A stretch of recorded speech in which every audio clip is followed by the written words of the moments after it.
Good day everyone. Welcome to lecture 5 of this course on Microprocessor 8085. In this particular lecture, we will discuss the pin diagram of Microprocessor 8085. In this particular lecture, we will be discussing how microprocessor 8085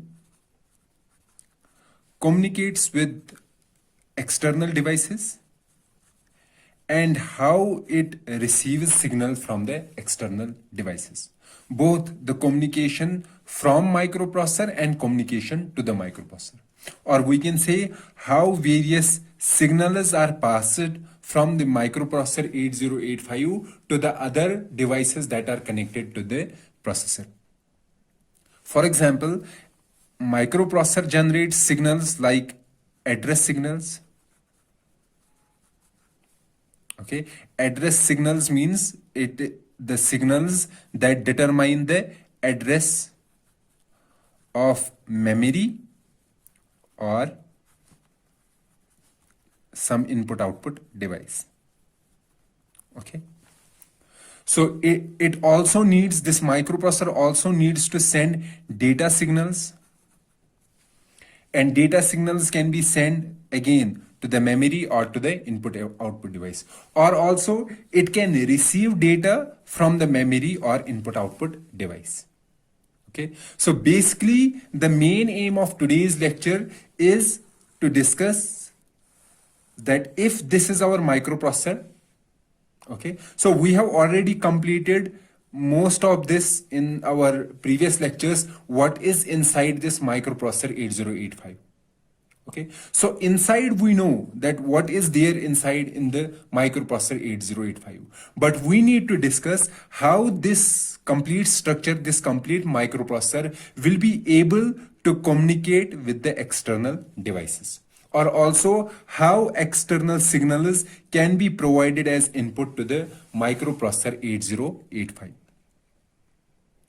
Okay, so for giving any signal to any device, any microprocessor, there are some pins, or in layman terms, we can say these are the connection terminals.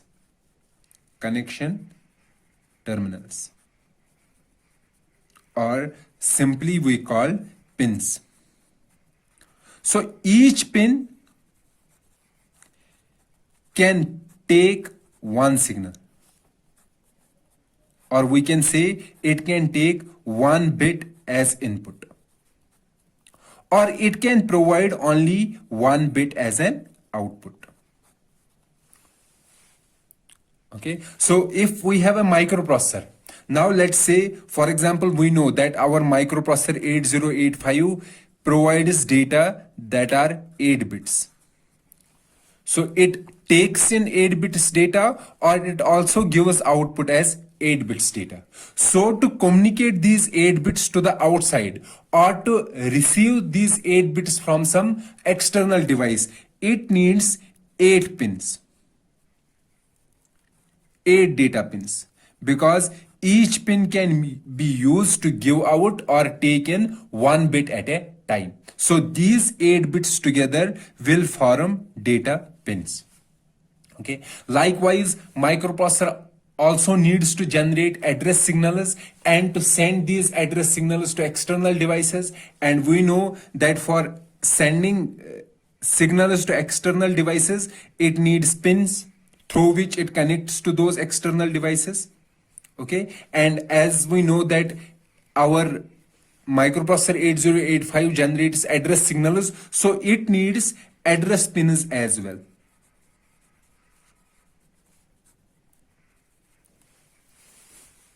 Okay, so our microprocessor 8085 has some pins which are used as data pins. Data pins means that connections are made to these pins, and using these connections we can transfer data through these pins to the outside world, or we can take data from outside world to inside of the microprocessor through these pins.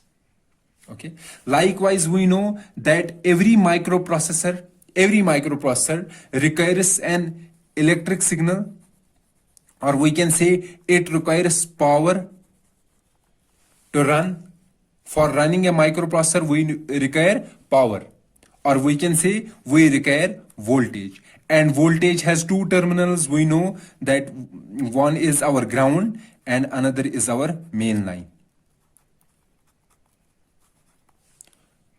Okay, so to provide as power as input to the microprocessor so that it runs, we need two pins. Okay, one pin should be used as a ground and another pin is on which we will provide the voltage. Okay, likewise it also needs some pins to generate following signals. Let's say, for example, it has to generate read signal or write signal. Read means that microprocessor is going to read data. Read data either from the memory or from the input output device. Likewise, microprocessor wants to write data either to the memory or to some input output device. Okay. Similarly, it can receive data, for example, or it can receive data, for example, interrupts. So interrupts are some external signals or some external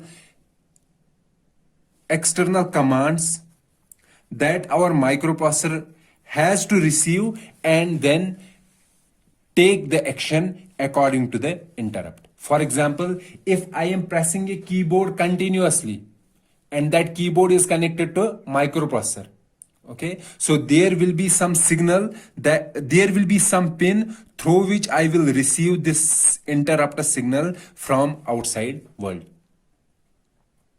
Okay, so it also needs some pins that are used to receive the signals from the external devices. For example, in our previous lecture, we discussed about the reset signal.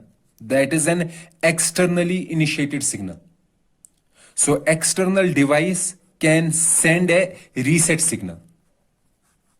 And what is the use of reset signal? Okay, either external device or some, microprocessor itself, it can send a reset signal to microprocessor 8085. And what is the functionality of reset signal? Reset signal has the functionality that it makes program counter equal to 0. And it starts from the beginning, from start of the execution or start of the memory. Likewise, it can also receive ready signal from some external device. And what is the functionality of ready signal? The functionality of ready signal is to wait in order to synchronize with slower devices.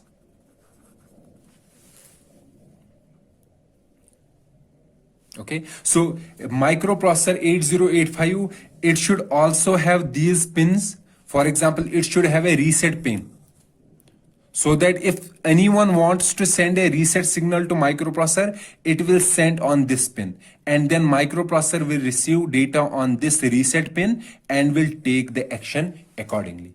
Likewise, we should have another pin attached to a microprocessor that is called a ready pin, on which we can send a ready signal. Okay.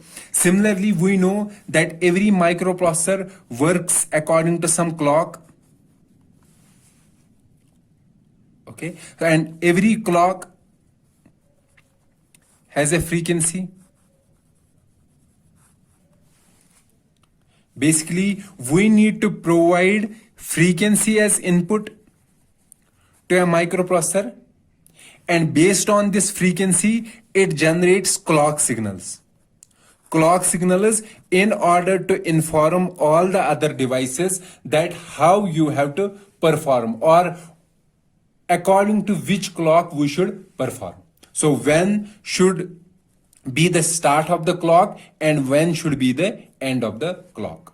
So it will receive input as the frequency and it will provide output as clock signal to all the other external devices in order to synchronize with this microprocessor. So here I have listed some of the signals here for which a microprocessor requires some pins or a single pin to receive that particular signal or to send as output to some external devices or external entities.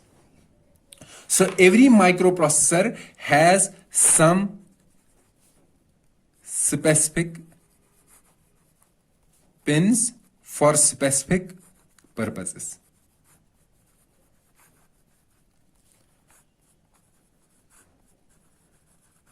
Okay, and what is the function? What is the meaning of a pin? Pin is basically an connection between a microprocessor and an external device. Okay, and on a single pin we can send only one bit at a time. So our microprocessor 8085, which we have discussed that it is an 8-bit processor.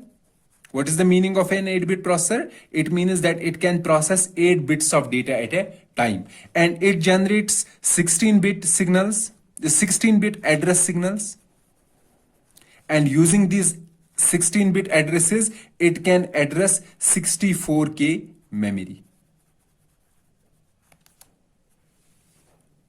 Okay, this microprocessor 8085, it has 40 pins available on it, and using these 40 pins it can communicate with external devices which can be attached to a microprocessor. For example, the external device may be memory or some other input-output device. Input-output device in a sense, for example, keyboard, monitor, or some other device. So using these 40 pins, it can communicate with the external devices, and also using these 40 pins, it receives some specific input. Specific input is in a sense, if we have to apply power or we have to provide as input frequency to the microprocessor. Frequency means it generates a clock. Okay, our microprocessor 8085 does not have an inbuilt clock. So please remember this, it does not have an inbuilt clock.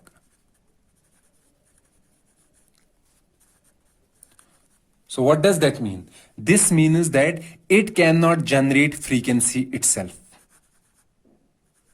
Microprocessor 8085. So basically we provide as input to the frequency. We provide as input to the microprocessor as frequency, and according to this input it generates clock signals, and it sends this clock signal to all the external devices so that they can work in synchronization with each other.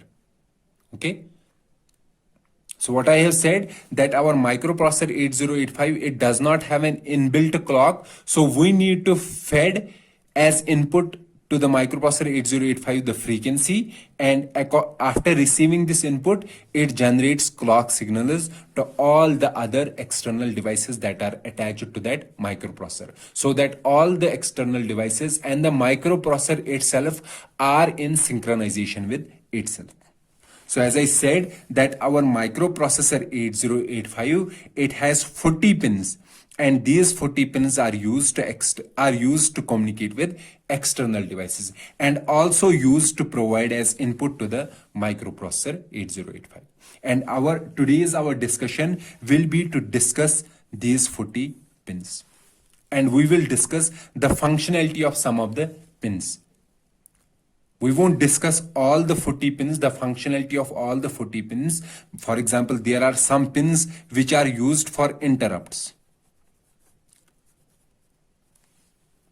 So we will briefly discuss those pins, but for greater discussion, we have a separate lecture where we will be discussing about the interrupts. And in that particular chapter, in that particular lecture, we will discuss the functionality of those interrupt pins that are there in 8085.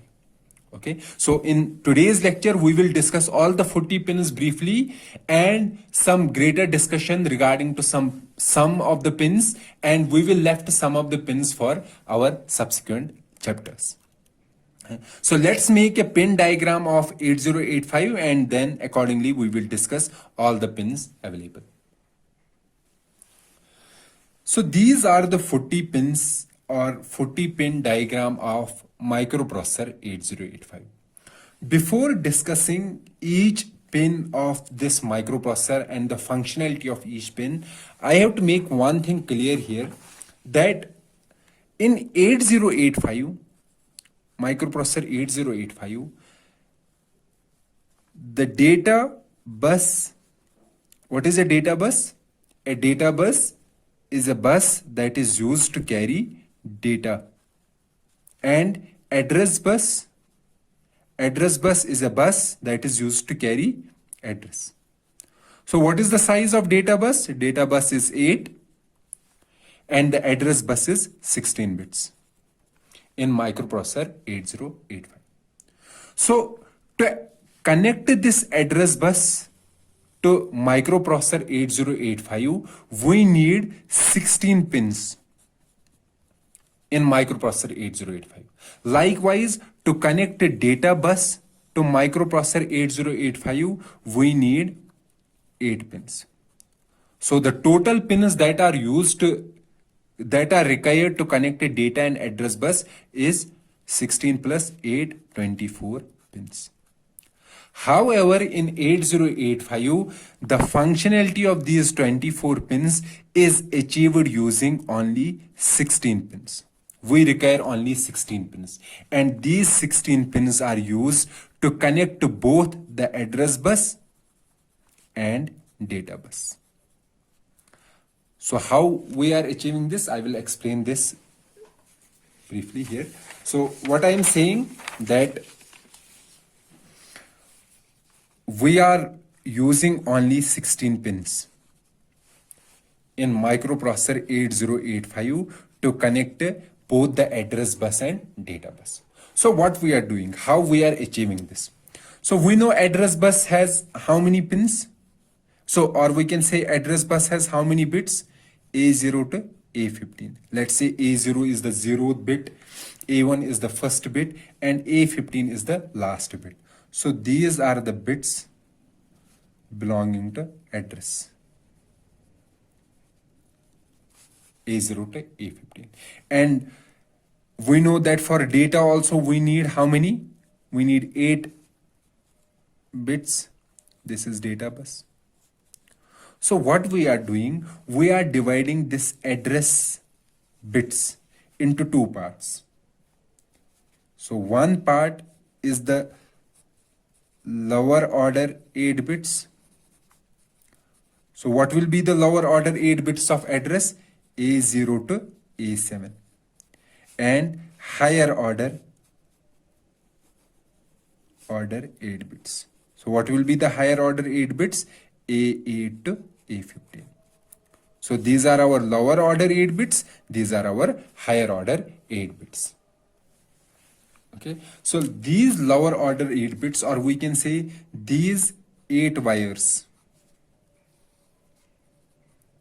and these 8 wires. Okay. They are separated. Okay. So we know that these 8 wires will be connected to how many pins? 8 pins. And these 8 wires will be connected to 8 pins. These lower order 8 bits or lower order 8 pins or lower order 8 wires, they are used to carry data as well. Okay. So what I am saying that these 8 wires are used to carry both address and data. But what part of address? Lower order 8 bits. Now someone will say, how will we differentiate when are these 8 wires carrying data and when are they carrying address? I will be discussing that in within few minutes, but here we have to understand that these 8 bits, these 8 wires are used to carry both data as well as address. So we can say that these 8 wires are multiplexed. Multiplexed means that they are used to carry both address and data. However, we need a mechanism to differentiate when these wires are carrying data and when these wires are carrying address. And we have to discuss this mechanism as well. But at this particular point, you have to understand that there are 8 pins in the microprocessor, and these 8 pins are multiplexed. Multiplexed means that these 8 pins are used to receive data, or these 8 pins are used to carry data as well as address. But what are these 8 pins? They are used to carry 8-bit data and 8-bit lower order 8 bits of the address. Okay, so instead of naming these as A0 to A7, we name these 8 bits as AD0 to AD7. Means these 8 pins are used to carry address at one point of time and data at other point of time. So you have seen that using 16 pins, only 16 pins in 8085, we can include both the address bus as well as data bus. And how we are achieving this? By multiplexing lower order 8 bits of the address. Or we can say the lower order 8-bit wires of the address bus are used to carry data as well as address. And we need a mechanism to differentiate between the address and data. So we need a mechanism to differentiate when these 8 wires are carrying data and when are they carrying address. Okay, so you have seen that in 8085 there are 16 pins, such pins in which 8 pins, A8 to A15. These are 8 pins. We are naming these 8 pins. These 8 pins as A8, 8 pin. These are address pins that are used to give out the higher order 8 bits of the address. And there are other 8 bits AD0 or other 8 pins AD0 to AD7. And these pins are used to carry address as well as data. Okay, so what I am saying that in microprocessor 8085, the lower order 8 bits of the address bus are multiplexed to carry data as well as address. So instead of using 24 pins in the microprocessor 8085 for address and data bus, we are using only 16 pins. Okay, so let me now describe the pins of 8085. So these are the 40 pins of 8085. Among these 40 pins, this particular pin, 20th pin, this is used for ground. Okay, VSS is ground voltage. And this 40th pin is used for to apply the actual voltage. So 20th pin is for ground and 40th pin is for voltage. Okay, so these are used for providing as input power to the microprocessor, or we can say these two pins 20 and 40, these are input pins. Fine. Now after these, so these pins were power pins, or we can say power supply.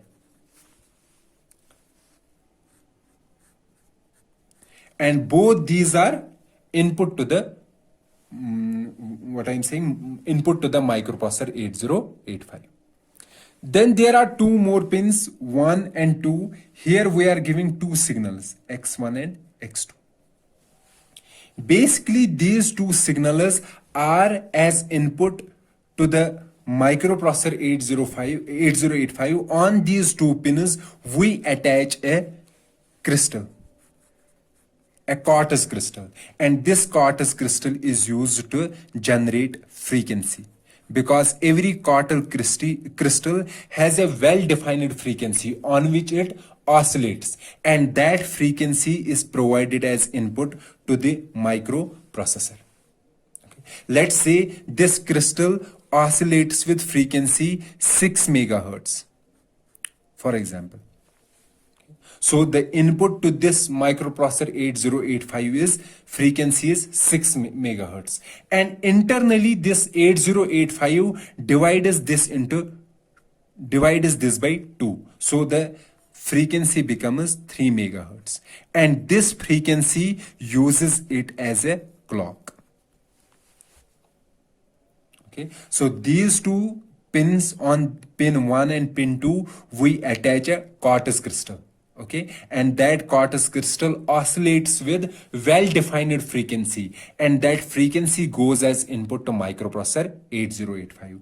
And after receiving that that frequency as input, it divides that frequency by 2, and whatever is the answer here, that becomes the clock, and it sends this clock signal to all the other devices through pin number 37. So this is our clock out. So these 4 pins, VSS, VCC, these two are for power supply. X1 and X2 is for providing as input the frequency, and on these pins we are attaching a quartz crystal, and clock out is the clock signal that is given to all the other external devices in order to synchronize. So these 5 signals or these 5 pins which we called power supply and frequency pins. This is the categorization of one type of pin.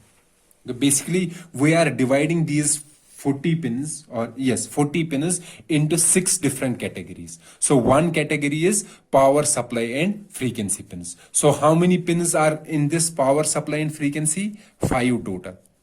And among these 5, 2 are used for input as power supply, 2 are for input as frequency, and 1 is output as clock signal.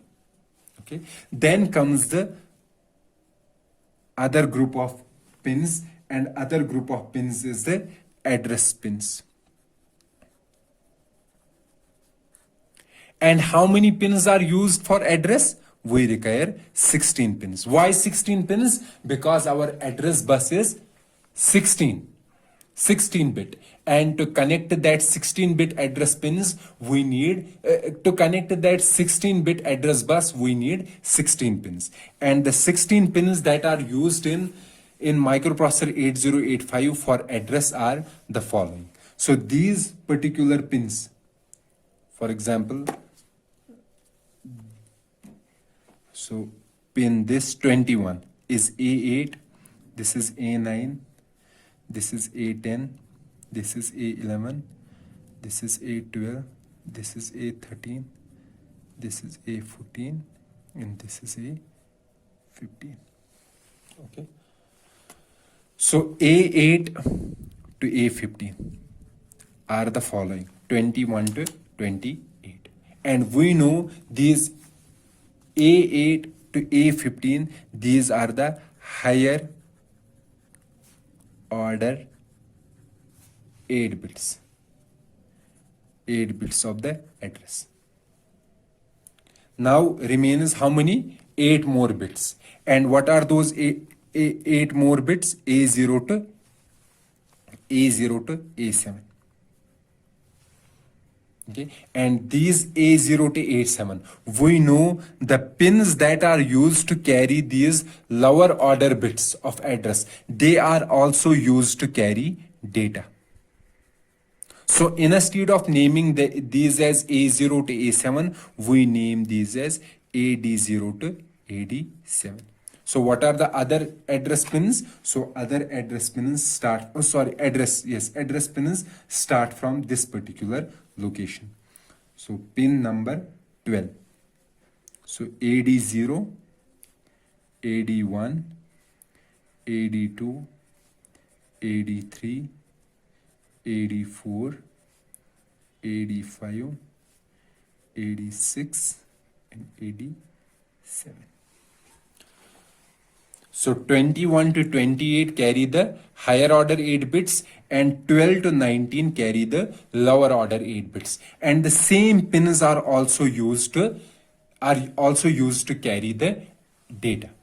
Okay, so address pins has 16 and the other category of pins is data pins, and these pins are also included in this category as well, because the 8 pins AD0 to AD7, these pins are multiplexed.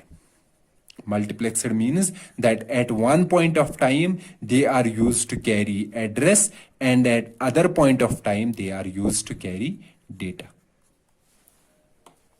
Okay, so this is the third category of pins. So up to this point, how many pins are we have completed? 16 plus 5, that is 21. So 21 pins are done. Now we have to discuss remaining 19 pins. So the fourth category of pins are the control and state signal pins. Control and status signal pins. So what are control and status signal pins? Basically, these pins are used to send the control and status signals. So what is the meaning of control and status signals? For example, if our microprocessor has to send a read or write signal to a memory. So these kind of signals, for example, if the microprocessor has to read data from the memory, it has to send a read signal to memory that I want to read data. If it has to write data to the memory, then it will send a write signal. Okay, so these are control signals that are sent by the microprocessor, and for sending any signal, we know that we require a pin, and these pins are called control pins. Likewise, we need status signals. Basically, status signals are used to identify various operations that are undergoing in the microprocessor. For example, some of the undergoing operations are, if I have to I am performing a read operation but on some input output. So these signals, these status signals, if I have to send a signal to some external device, that what I am currently doing, what is my current status of the microprocessor, whether it is reading something or it is writing something. So that status is provided to some external devices using the status signal pins. Okay, so let's discuss the control and status signal pins that are available in microprocessor 8085. Basically, there are total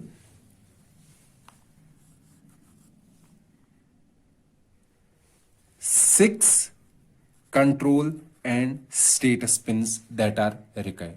Among these 6, 4 are control signals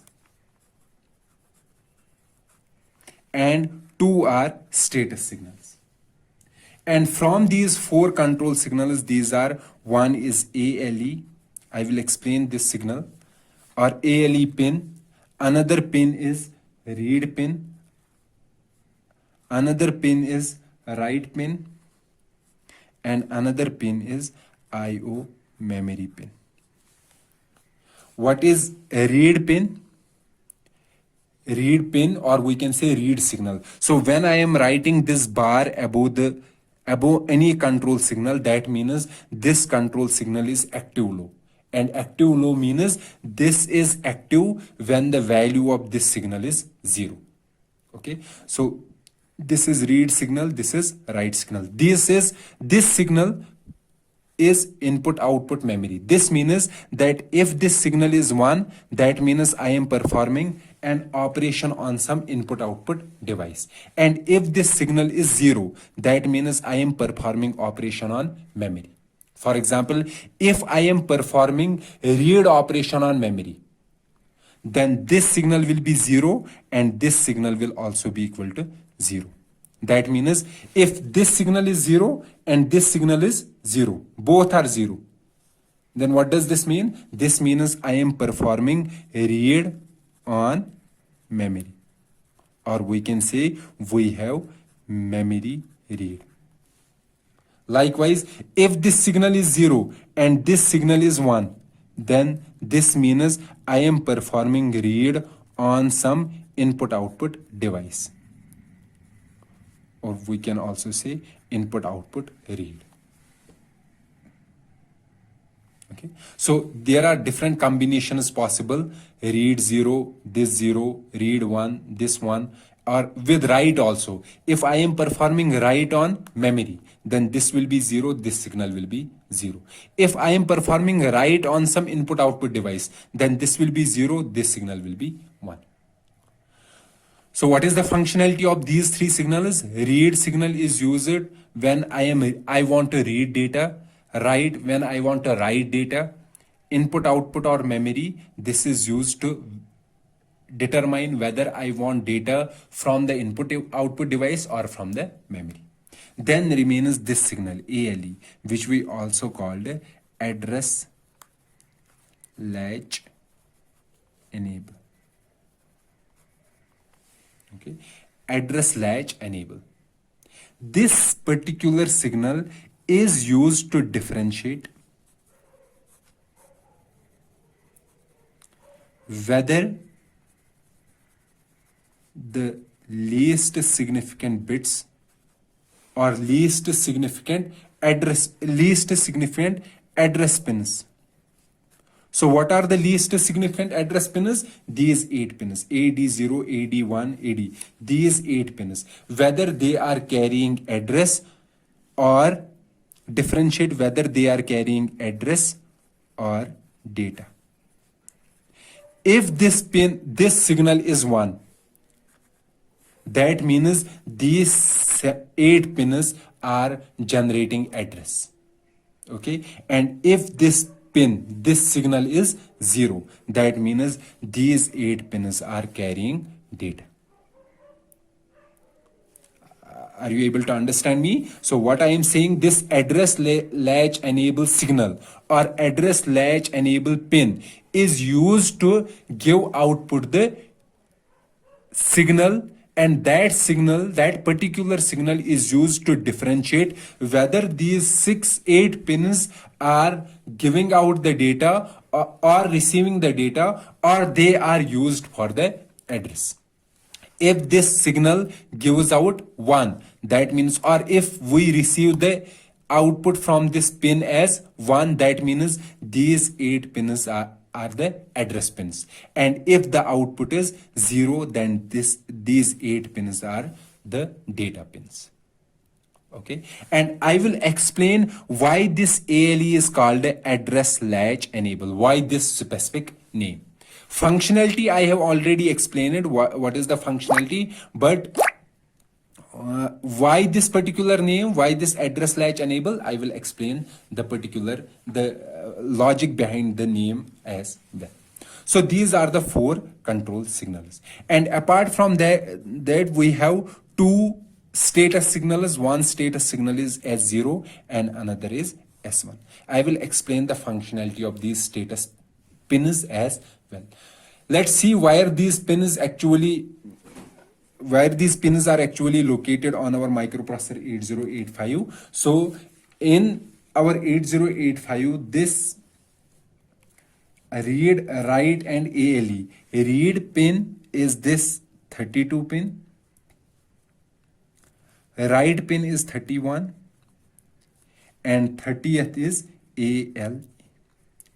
29th pin is S0, this is our status pin, and 33 is our S1. And above 33 is 34, this pin is used for input output memory signal. Okay, so this was the location of control and status signal pins on our microprocessor 8085 pin diagram. So let me explain the functionality of these pins. Whenever microprocessor is, for example, performing an opcode fetch. Opcode fetch means fetching the opcode. Opcode, what is an opcode? Opcode is depicting what type of instruction I have to perform, whether I have to perform add, multiply, divide, or some other instruction. So this is the functionality of instruction. So fetching this opcode fetch, when my microprocessor is fetching the opcode, where from I have to fetch? Basically, I have to fetch from the memory. Okay, get the instruction from the memory. If I am doing opcode fetch, that means these signals will be 1 1. This will be 1, S1 will be 1. Okay, if I am doing memory read, what read? Memory read. In that particular scenario, S0 is 1, S1 is 1. If I am doing memory write, okay, then in that specific case, S0 is 1, S1 is 0. If I am doing input output read, okay, input output read, then this is 0, this is 1. And if I am doing input output write, then this is 1, this is 0.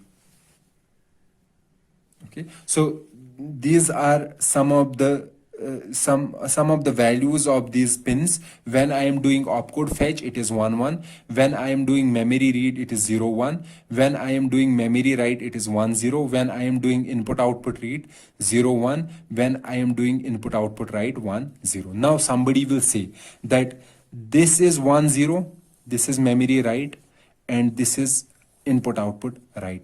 How will we differentiate whether I am currently doing input output write or memory write? Because in both the cases we have the same value, 1 0 1 0. How will I differentiate?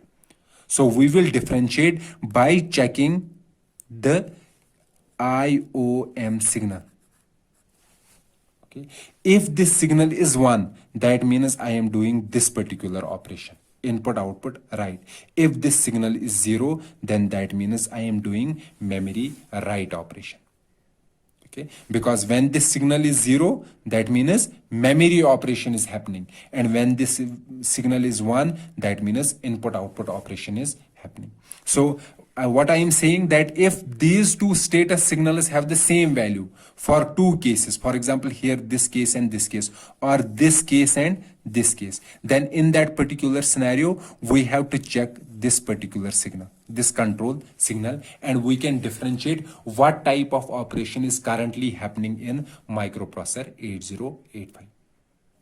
So this was all about the control and status signal pins. So how many pins are there? Total 6. So how many pins we completed? 16 address pins, 5 power and frequency pins, and 6 control and status pins. So the total is 27. So 27 pins have been completed. Now remains the 13 pins. So let's check the other category of pins. The other category of pins is, the fifth category of pins is the externally initiated signals. Externally initiated signals. That means if some external device is generating a signal, then for receiving that signal, we need a pin on the microprocessor to receive the signal from some external device. So what kind of signals can be generated by external device? For example, they can generate hold signals, or they can generate reset signals, or they can generate ready signal, or they can generate interrupt signals. So I have already explained the hold, reset, and functionality of hold, reset, and ready signal in our previous lecture. So we won't discuss this in great detail here.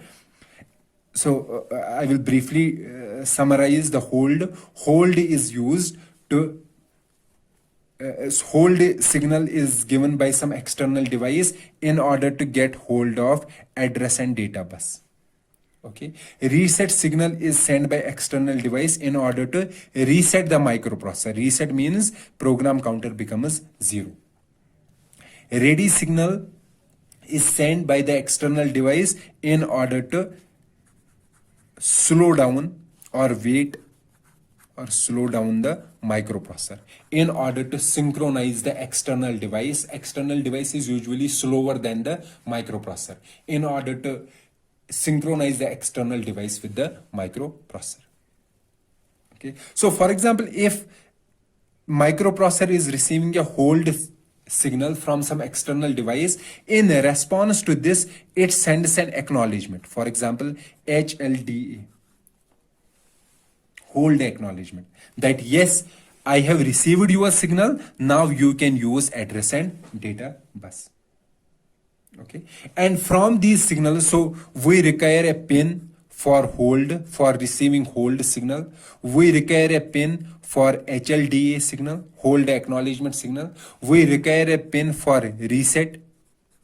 So basically this pin is active loop, this one reset. That means if this pin is receiving the input as 0, 0 means we have to reset the microprocessor 8085. Okay, then we also require a pin for ready. Now remains the interrupt signals. So what is an interrupt? Interrupt is basically the signal that is sent by the external device. Interrupt is external signal, and that is used to interrupt the current execution. So whatever execution or whatever our microprocessor is currently executing, it should keep that program in waiting state, and it should first handle this interrupt signal. For example, if our microprocessor has a heating sensor, and if this sensor is determining that our microprocessor's temperature is going beyond the value that is permissible, that is permitted, if the temperature is going beyond that, this temperature sensor will send an interrupt signal, emergency signal, that you have to stop your current execution, and on this signal, on this interrupt signal, basis on this you have to take some action. Okay, for example, likewise there is some other interrupt. For example, if I am pressing a key on the keyboard, pressing a key. Okay, so if I am pressing a key and my microprocessor is already executing some program, my pressing of key will send an interrupt signal to microprocessor, that based on this interrupt signal, you have to stop your current program and take action according to my interrupt signal. So interrupt signal can be a signal from a heating sensor or a signal from a keyboard or some other signal. For example, another interrupt is divide by 0, or this is also called exception. Okay, so let's leave this divide by 0 here, we don't discuss this, but let's take these two scenarios. For example, this interrupt and this interrupt, these both are interrupts, but our microprocessor has to take a different action based on the interrupt. If this, based on this interrupt, it has to perform different functionality, and based on this interrupt, it has to perform a different functionality. And also, if these interrupts, both these interrupts are happening at the same time, then it should give higher priority to this one as compared to this one. So that means our microprocessor 8085, it can receive different types of interrupt signals. So as a result, there are numerous interrupt pins. And what are the different interrupt pins? One pin is INTR, another pin is RST. This is an interrupt. This particular pin is an interrupt. RST 7.5, another is RST 6.5, another is RST 5.5, another interrupt signal is trap, and another interrupt signal. Basically, that is not an interrupt, this is an acknowledgement to the interrupt. This is active low.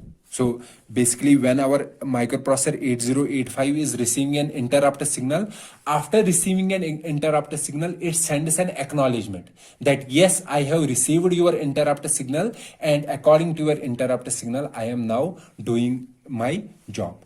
Okay, and as a result, it sends some acknowledgement to that particular device which has sent an interrupt signal, and that is sent through an interrupt acknowledgement pin.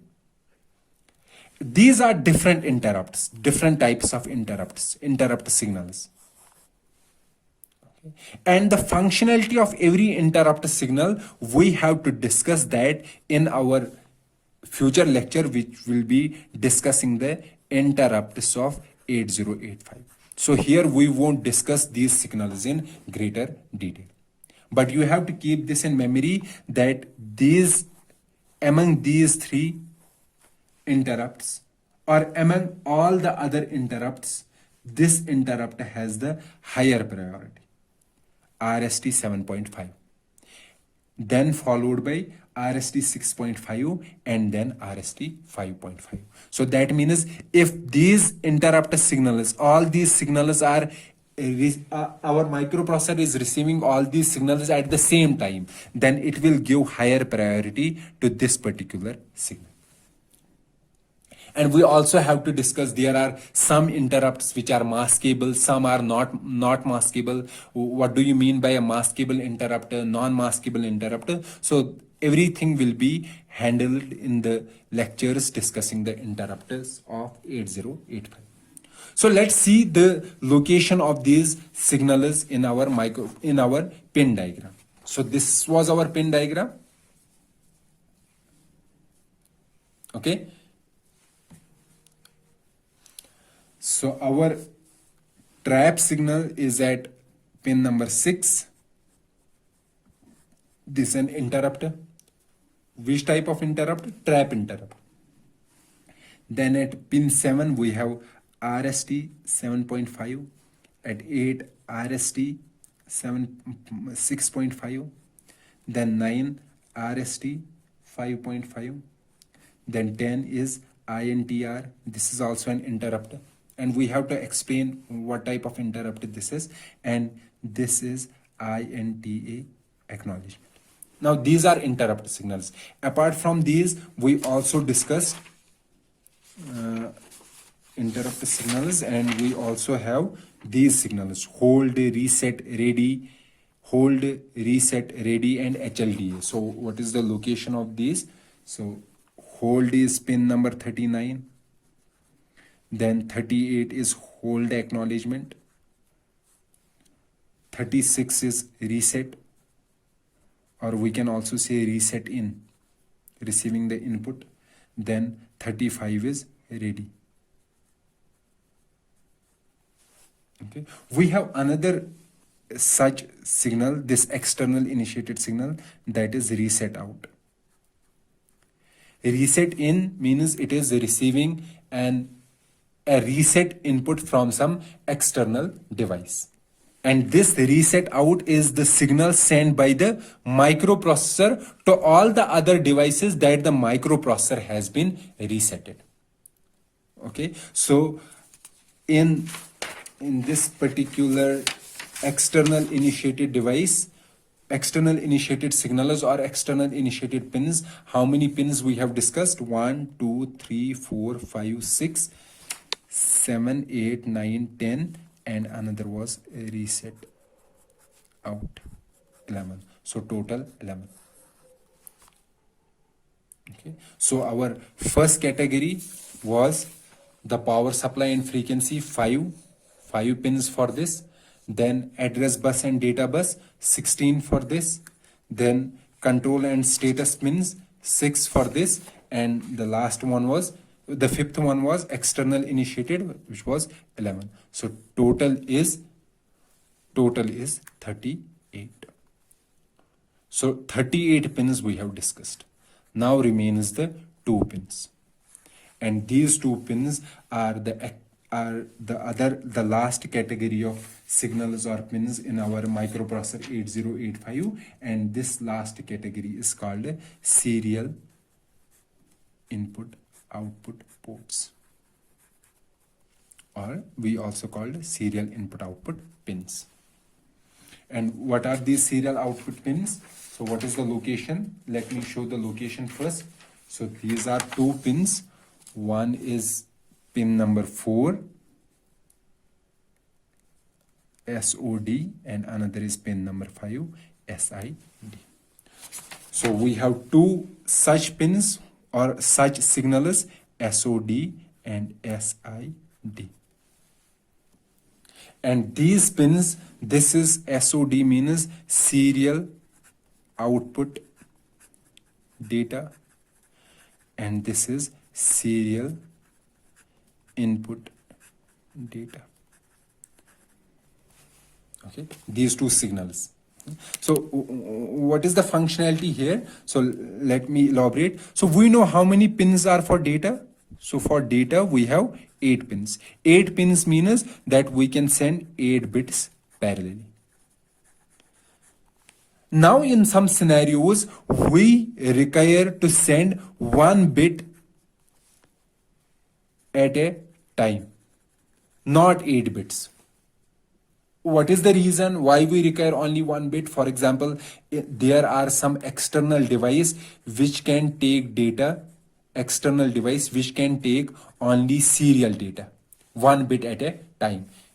Okay, they cannot handle parallel data, 8 bits at a time. So for those particular devices, instead of sending 8 bits in parallel, we are sending only 1 bit at a time.